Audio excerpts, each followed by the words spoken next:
Well, for more on this, we go to John Sitilides, a geopolitical strategist from Trilogy Advisors. John, nice to have you with us tonight.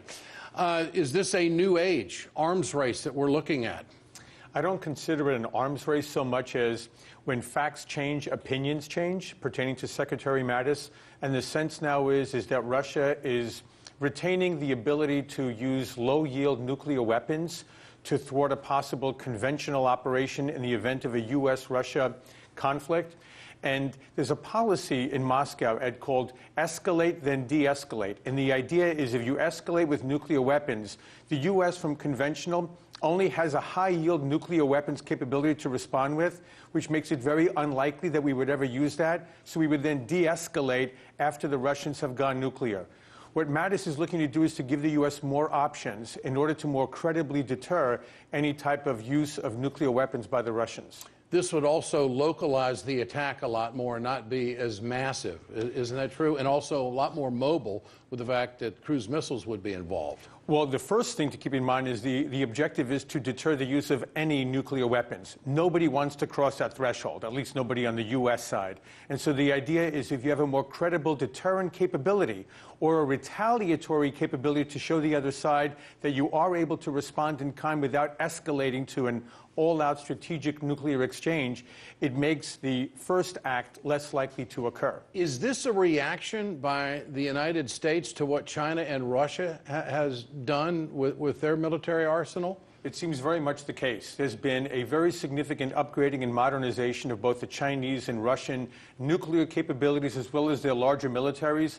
China to a far greater degree than that of Russia, simply because it has A, the economic means to do so, and B, it's looking to emerge from a purely regional military posture to one that is global in nature. What do you make of Mattis' shift on this? You mentioned at the top about changing opinions. Was he forced to do it?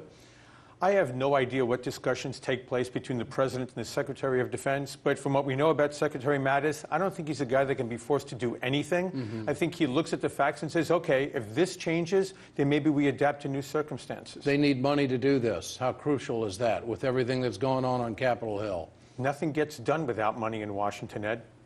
Well, are they going to be able to make this transition with the way the continuing resolutions and all these stopgaps are there and not the full funding that what the military has been asking for? Now the president, of course, is pushing hard for the full funding and a budget of over $700 billion. Is this going to be able to make that transition? I don't think that's going to be dependent on what happens this week or by March with the continuing resolution. And then it's $700 billion for FY 2018 and about $716 for FY 2019.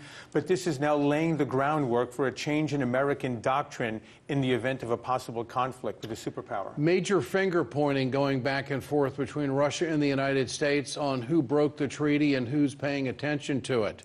Is there validity to Vladimir Putin saying that the United States put missiles on the border of Poland and also Romania? The U.S. has put its defensive missile system in Europe mostly to defend against a potential Iranian breakout. The Iranians are moving forward very quickly with ballistic missiles that can strike Europe and looking to put nuclear weapons on those missiles. The problem that we have between the U.S. and Russia is profound mistrust. John Sitilides, great to have you with us. Good to be with you. Thanks so much.